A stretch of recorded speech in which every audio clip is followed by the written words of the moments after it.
Assalamu alaikum. Welcome to my channel Make the Where Caterpillar Turns into Butterfly.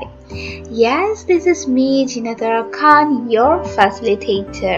Hey everybody, how are you doing today? আমরা টেন্সের 12টি form নিয়ে সাধারণত ইংরেজিতে কথা বলে থাকি। আমি আজকে 12টি ফর্ম শেখাবো না, আমি জাস্ট একটি ফর্মের কিছু শেখাবো এবং সেটি হচ্ছে সিম্পল প্রেজেন্ট টেন্স এবং এটা পার্ট 1। সিম্পল প্রেজেন্ট টেন্সে আমরা যে ফর্মটা দেখতে পাই সেটা হচ্ছে subject plus main verb plus extension এবং সাবজেক্ট হচ্ছে আই উইন। যদি মনে করে থাকো আমি এভাবে শেখাবো this is not my time, তখন আমিও কিরণজির মতো বলবো নেহি, আরে আমি এভাবে শেখাবো না। I know Kiranji love me a lot. আমি যেভাবে শেখাবো সেটা হচ্ছে প্র্যাকটিস করতে করতে গ্রামার শিখবো, গ্রামার শিখতে শিখতে প্র্যাকটিস করব না। That was impressive. আই সাবজেক্টের জায়গায় সাবজেক্ট আছে, ভার্বের জায়গায় ভার্বও আছে এবং এক্সটেনশনের জায়গায় মাই টিচার্স আছে। এখন এটা কিভাবে আমি নানাভাবে প্র্যাকটিস করতে পারি। এক নম্বর হচ্ছে আই রেসপেক্ট মাই টিচার্স, আমি আমার টিচারদেরকে সম্মান করি। আমি আরো বলতে পারি I respect my parents, আমি আমার বাবা মাকে সম্মান করি। I respect my elders, আমি আমার বড়দেরকে সম্মান করি। এই তিনটা সেন্টেন্স আমরা যে কোনো ভাবে প্রতিদিনই কাজে লাগাতে পারি। আসলে আমরা অনেক খেতে পছন্দ করি, আমরা তো জানি না, মানে আমি আমার কথা বলতে পারি, আমি খেতে খুব পছন্দ করি এরকম। তো আমরা যখন লাঞ্চ করি বা ব্রেকফাস্ট করি এই সময়টা আমরা কিভাবে বলতে পারি? খিদা লাগছে আমার।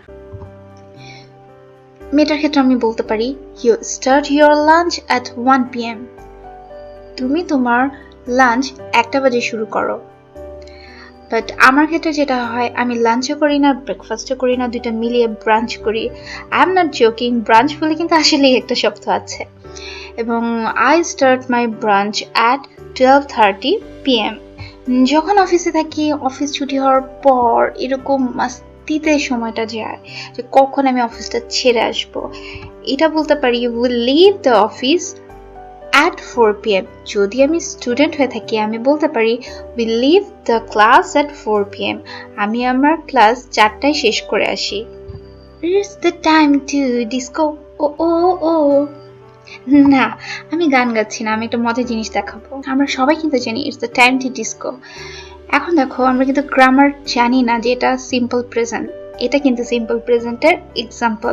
আসলে আমরা যেটা বলছি সেটা হচ্ছে it is the time to disco এবং না জেনেই আমরা কন্ট্রাকশন করেছি। ইট ইজ কে সংক্ষেপে ইটস বলা যায় এবং এভাবে সংক্ষিপ্ত করাকে বলা হয় কন্ট্রাকশন। আমরা আসলে গ্রামারের ভেতরে আরো ডেপথে চলে গিয়েছি, কন্ট্রাকশনে চলে গিয়েছি, অথচ আমরা জানিই না এটা যে গ্রামারের পার্ট। আমরা অনেকগুলো দুষ্ট দুষ্ট বাবু দেখতে পাচ্ছি। দুষ্ট বাবুদেরকে আমি বলতে পারি ইংরেজিতে যে ইউ আর নটি কিডস, তোমরা দুষ্ট দুষ্ট বাচ্চা কাচ্চা। তাহলে আমরা এদেরকে দেখে বলতে পারি দে আর নটি কিডস। আমার সামনে কেউ থাকলে আমি তাকে বলতে পারি হি ইজ আ নটি কিড। কি এখন দুষ্ট বাচ্চাদেরকে দেখলে ইংলিশ বলতে পারবো তো? এখন একটা ছোট্ট নিয়ম শেখাবো, সেটা হচ্ছে থার্ড পারসন সিঙ্গুলার সাবজেক্ট হলে ভার্বের বেস ফর্মের শেষে অ্যাজ বা ইয়েস যোগ করতে হয়। যদি ভেবে থাকো এইভাবে বুঝাবো, I am very sorry, this is not my type. দেখো একটা পিচ্চি একা একা হেঁটে আসছে, তো সে সিঙ্গেল। একা থাকা মানেই হচ্ছে সিঙ্গেল, তো যে সিঙ্গেল তাকে সিঙ্গুলার বলা হয়। ওদেরকে বলা হয় থার্ড পারসন সিঙ্গুলার নাম্বার। সে যদি এবার কোন একটা ভার্ব বা কোন একটা কাজ করতে চায় তখন তাকে ঘুষ দিতে হবে সিম্পল প্রেজেন্টের জন্য, এবং সেই ঘুষটা হচ্ছে অ্যাজ বা yes. That means he walk হবে না, হি ওয়াকস হবে। ঘুষ দিতে হবে। একা একা কেন সে হাঁটছে? এবার দেখি যে দলবল নিয়ে সবাই হাঁটছে, তার মানে ওরা কখনোই সিঙ্গেল না, ওরা হচ্ছে প্লুরাল, তার মানে ওরা হচ্ছে থার্ড পারসন প্লুরাল নাম্বার। ওদেরকে তাহলে ঘুষও দিতে হবে না, ওরা হয়ে যাবে দে ওয়াক। যে সিঙ্গেল হি ওয়াকস, যারা প্লুরাল ওরা দে ওয়াক। কি একটা মিষ্টি হাসি দেখেছ? এটাকে আমি বলতে পারি your innocent smile touches my heart. তোমার নিষ্পাপ হাসি আমার হৃদয়কে স্পর্শ করে। এখন আমাকে এখানে বলতে পারো কোনটা সাবজেক্ট। ইয়োর ইনোসেন্ট স্মাইল হচ্ছে গিয়ে সাবজেক্ট এবং এটা হচ্ছে সিঙ্গুলার। এটার কারণ হচ্ছে হাসি, আনন্দ, দুঃখ সবগুলাকে সিঙ্গুলার নাম্বার হিসেবে একসেপ্ট করা হয়। Your innocent smile touches my heart. একইভাবে আমরা এখানে দেখতে পাচ্ছি সে একটা ছাগলকে কোলে নিয়ে রেখেছে। এটা বলতে পারি she takes the goat into her loving arms। এটার মানে হচ্ছে সে তার ভালোবাসার বাহু ডোরে ছাগলটাকে জড়িয়ে রেখেছে। আর রে সোজা বাংলায় কোলে নিয়ে ফেলেছে। এবার চলে আসি, অনেক তো শি নিয়ে কথা বললাম, এবার একটু হি নিয়ে কথা বলি। His kindness is his real beauty। তার উদারতা তার সত্যিকারের বিউটি। এখানে কাইন্ডনেস, আমি আগেই বলেছি কাইন্ডনেস, হাসি, আনন্দ, দুঃখ এই ফিলিংস গুলো সিঙ্গুলার ধরা হয়। সুতরাং হিজ কাইন্ডনেস সিঙ্গুলার এবং এটার সাথে সিঙ্গুলার ভার্বই বসবে। His kindness is his real beauty. আর এই যে মেয়েটা সৌন্দর্য, এটা নিয়ে বলি, her beauty makes me crazy. তার সৌন্দর্য আমাকে একেবারে পাগল বানিয়ে দিয়েছে। Her beauty makes me crazy. এবার কিছু জরুরি ইংরেজি শিখে নিই। সাফল্যের জন্য তোমাকে অভিনন্দন জানাচ্ছি, এটা আমাদেরকে প্রায় ইউজ করতে হয়। I congratulate you on your success. I congratulate you on your success. এবার মনে করো আমি কোনো কিছু নিয়ে কথা বলছি, এটা নিয়ে কারো কোনো সন্দেহ নাই, তখন আমরা এটা কিভাবে বলতে পারি? এতে কোনো সন্দেহ নাই। It admits of no doubt. It admits of no doubt.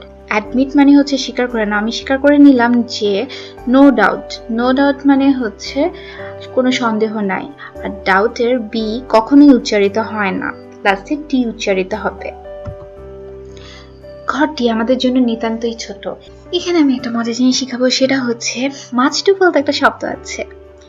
যদিও আমরা রেগুলার টু মাছ শব্দ বলতেই অভ্যস্ত, মাছ টু মানে হচ্ছে খুবই ছোট, টু মাছ মানে হচ্ছে ছোট বাট আমি অ্যাডজাস্ট করে নিতে পারি।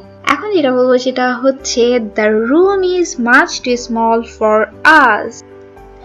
তুমি পড়াশোনায় অবহেলা করো, এই কথাটা তো আমি আমার ভাতিজিকে বলতে খুবই পছন্দ করি। You neglect your studies. You neglect your studies. যদি বলতে চাও তুমি অনেক অবহেলা করো তাহলে একটু লাগিয়ে দিবে let. You neglect your studies a lot.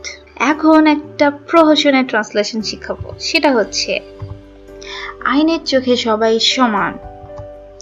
All are equal in the eyes of law. All are equal in the eyes of law. অর্থ হচ্ছে আইনের চোখে সবাই সমান। এটা আমার কাছে একটা রূপকথার গল্পের মতো।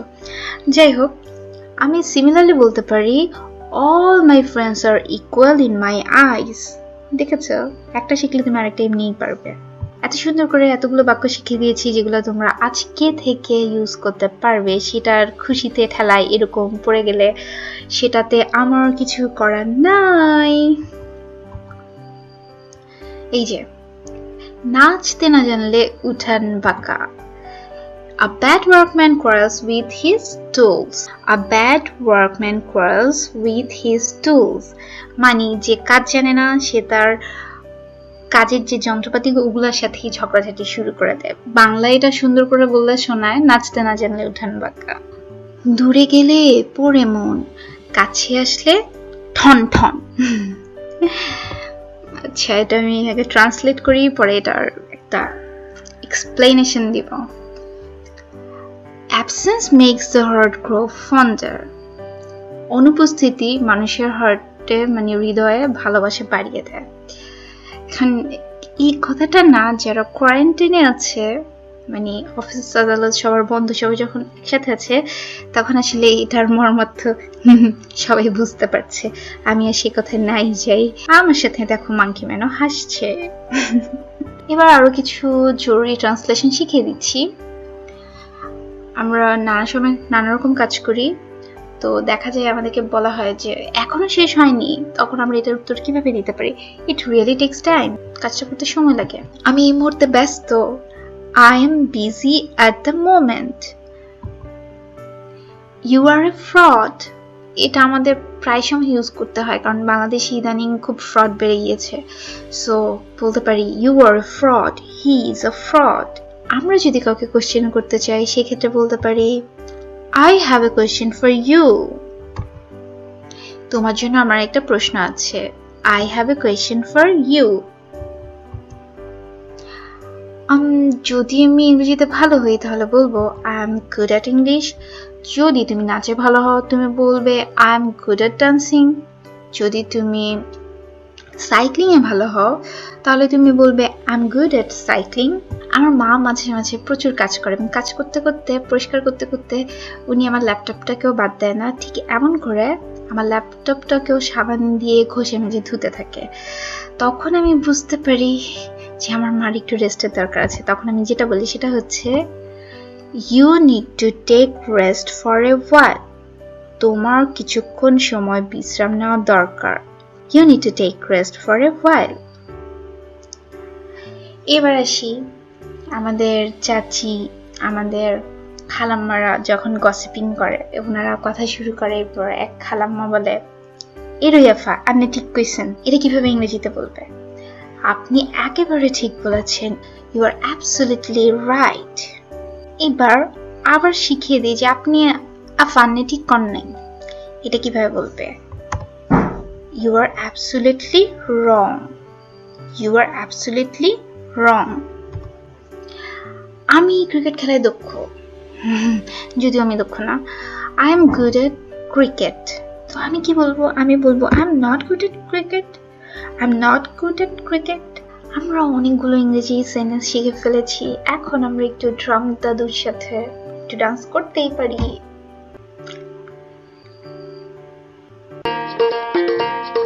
যদি আমার এই ভিডিওটি তোমাদের ভালো লাগে তাহলে like comment share and subscribe করে আমার সঙ্গেই থাকো। নতুন কোনো ভিডিও নিয়ে তোমাদের কাছে আবার চলে আসবো। টিল দেন ভালো থাকো, সুস্থ থাকো এবং মেঘ দূতের সঙ্গেই থাকো। আল্লাহ হাফেজ।